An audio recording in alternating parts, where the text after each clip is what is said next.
的邻居好像重生了，他利用空间疯狂囤货，我躲在暗处偷偷观察，并将信息上报给国家。从刚租赁的房子里走出来时，我恰好撞到了回家的叶青青。她上楼时眼神四处张望，手里提着一个黑色的购物袋，充满了警惕。职业习惯下，我的目光狐疑地落在她的身上。见我若有所思地顿住脚步，叶青青立刻慌慌张张地躲进了601，铁门轰然关上。不多久，一对母子追到这层楼，拼命狂敲门。叶青青，你个赔钱货，白眼狼，谁准你自己背着家里偷偷卖房的？我告诉你，这房子你必须过户给你弟，否则你休想喊我妈。女人嘴里骂了好几句脏话，累得气喘吁吁。一旁的年轻男子气得踹了几脚门，跟着大骂：叶青青，你敢偷偷背着我卖房？我告诉你，你挣的每一分钱都是老子的。等到这对母子骂骂咧咧走后，601的门才缓缓被推开。脸色苍白的叶青青死死盯着那对母子消失的方向，喃喃自语道：上辈子你们不仅霸占了我的房子，还冷血地把我赶出去，害我冻死在末世中。既然重生了，我怎么可能还会这么蠢？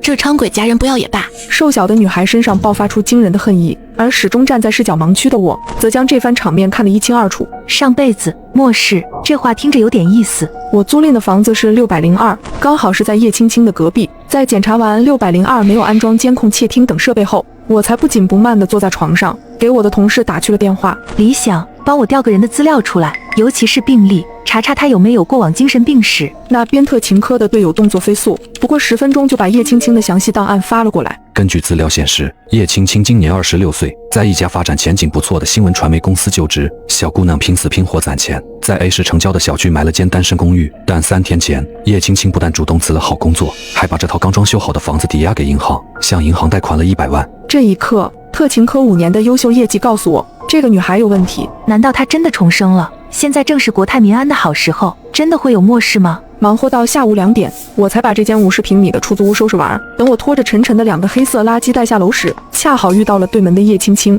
见到我这个陌生面孔后，警惕的上下扫了2眼。我和善的扬起唇角，打起招呼：你好，我是602新搬来的小将，以后多多关照。叶青青没搭理我，自顾自地下了楼。我提着沉甸甸的垃圾袋，佯装随意地跟在叶青青身后，始终保持5步的距离。借着几级台阶的优势，我凭借着极好的视力看清了她手机上的内容。叶青青在刷某论坛关于末世幻想的帖子。下楼后，她从停车场开了辆越野离开了小区，车速很稳，对路况也很熟悉。可是档案上记录叶青青从来没学过驾照，难道连车都是临时租来的？我在向交通部门举报她无证驾驶和跟上她继续观察之间犹豫了几秒，最后我还是选择拦下了路边的出租车。叔，跟紧前面那辆越野车。司机大叔操着本地口音，不情不愿地慢吞吞开着车。为啥？他开恁快，俺是守法守规的好市民啊！我只好掏出证件在他面前晃悠，吓得他猛踩油门，追着叶青青到了一家鸭血粉丝汤店前。为了搞清楚叶青青的目的，我只好乔装打扮一番，坐在角落里吃了一碗粉丝汤，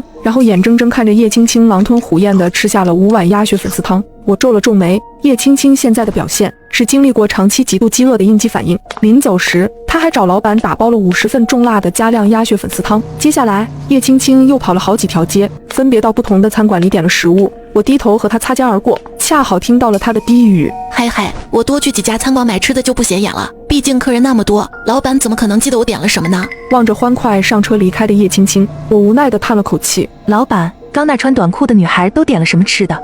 那个小姑娘啊，她要了北京炸酱面，头一回见打包那么多的。她要了50份肥肠卤面。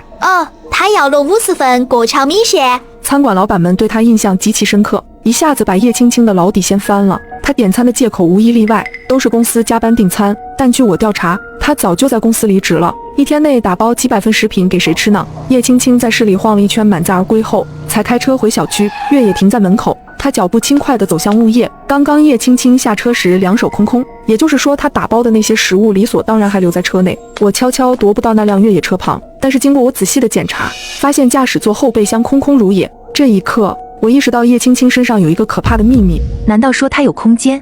叶青青找物业花大价钱租下了200平的闲置仓库，理由是自己做生意存放货物，要求物业进行保密。我跟在他1米远的身后，听着他喃喃低语：嘿嘿，我的空间有限，仓库可以储存多余的物资，还能免于暴露具体地址。难道真的有末世？但从国家内部目前掌握的各种情报来看，没有异常板块运动，没有极端天气发生，更没有致命生化实验泄露。正当我推测叶青青所经历的末世类型时，特勤科队长木川的通讯忽然打了过来。小将，你最近休假休得怎么样呀？还没等我组织好语言，那头又絮絮叨叨起来。我看你今天吃了一份鸭血粉丝汤，一份肥肠卤面，一份北京炸酱面，还有一份西红柿鸡蛋浇汁盖面。年轻人暴饮暴食不是好习惯啊。今天我跟踪叶青青获取情报时用的工卡消费，所以特勤科那边有相关的记录。我清了清嗓子，语气凝重地开始报告。老大，我在 A 市发现了异常情报，有一个叫叶青青的似乎从末世里重生了，我怀疑他还拥有隐藏空间，100多份有汤的面条消失在车上，而且还不怕坨掉，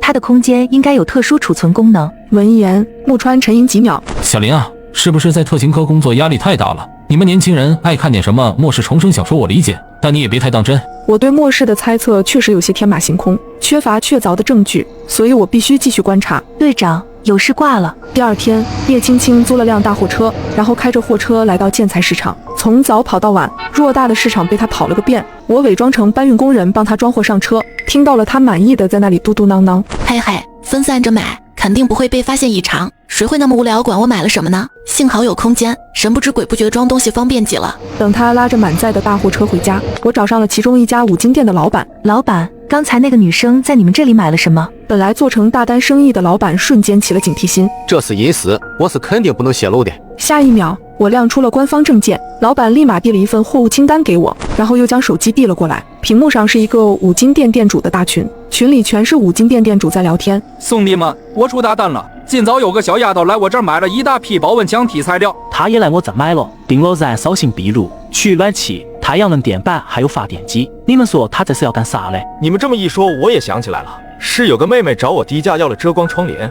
隔音棉，还来问我能不能装电网和防弹玻璃呢。群里大家你一嘴我一嘴，瞬间把叶青青的保密物资工作扒了个干净。保温、避暖、壁炉，难道是极寒类型的末世？同志，我们早就发现这个人很可疑了，而且他那个大货车贼邪门，东西一搬上去到了下家店了就不见了。要是危险分子，你可一定要抓住他。我点了点头。等我赶回小区时，正好看到叶青青在仓库门口卸货。我悄悄地躲到暗处，只见叶青青小手一挥，瞬间把货车上的货物收进了空间里，再小手一挥，便将货物转移至仓库的空地上。最后，他又从空间里取出一份热气腾腾的肥肠卤面，美滋滋地吃了起来。而这一切则恰好被我用手机拍了下来。随后我便将视频发给了特勤科队长木川。一直对我持有怀疑态度的木川看完视频后，脸色瞬间变了，他沉吟思索片刻。小将，你有没有拿到叶青青今天购买物资的清单？有的，队长。理想，你明天带着清单和搜查令去仓库。陈平，你调出近1个月叶青青出现的所有场合的监控，调查她的行为。秦薇，你彻查最近的异常情报，尤其是关于气候变化的。小将，你想办法接触叶青青，我需要更多的证据。收到，队长。当晚叶青青睡得香香沉沉，殊不知自己的信息已经完全暴露在官方眼底。第二天一早，我被一阵急促的敲门声吵醒。叶青青，你给老子滚出来！老子彩礼都谈好了，你不嫁也得嫁，嫁出去后房子也得吐出来，过户给你弟。拍门声响了好一会儿，然后传来了叶青青嚎啕的哭声。她的父母正攥着她的头发，想将人硬生生地拖下楼。见此情形，我一把将叶青青拉到身后，然后大声斥责道：“你们要干什么？哪来的臭娘们，把人交出来！”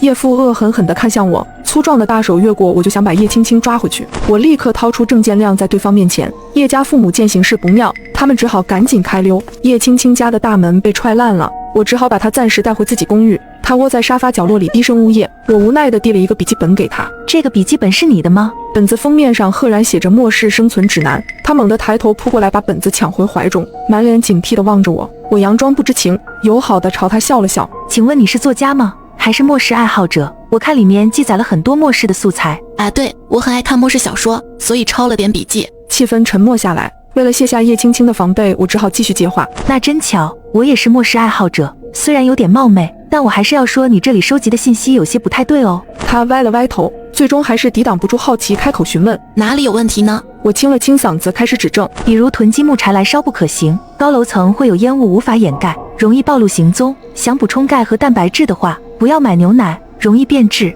可以买维生素片、蛋白粉。停水上厕所的问题，不建议用猫砂，更推荐养殖场用的压缩稻壳垫料，用完还可以沤肥。长长一串话分析下来，叶青青看我的眼神变了，她变得更加警惕了。我有些无奈地从衣服夹层里掏出退役军人证件，在她面前亮了出来。我见过部队，对这些方面有所涉猎。后来进了特勤科工作。知道我是退役军人后，叶青青这才放下了戒备。你所设想的末世类型是极寒低温吧？是的，真正的末世来临时，仅凭一个人单打独斗并不是一个好主意。也许我可以帮你。或许叶青青现在也明白自己的处境，知道自己根本无法在末世存活，所以叶青青决定抱大腿。她谨慎地起身拉上了窗帘，说出了她这辈子最大的秘密。其实我是从末世重生回来的。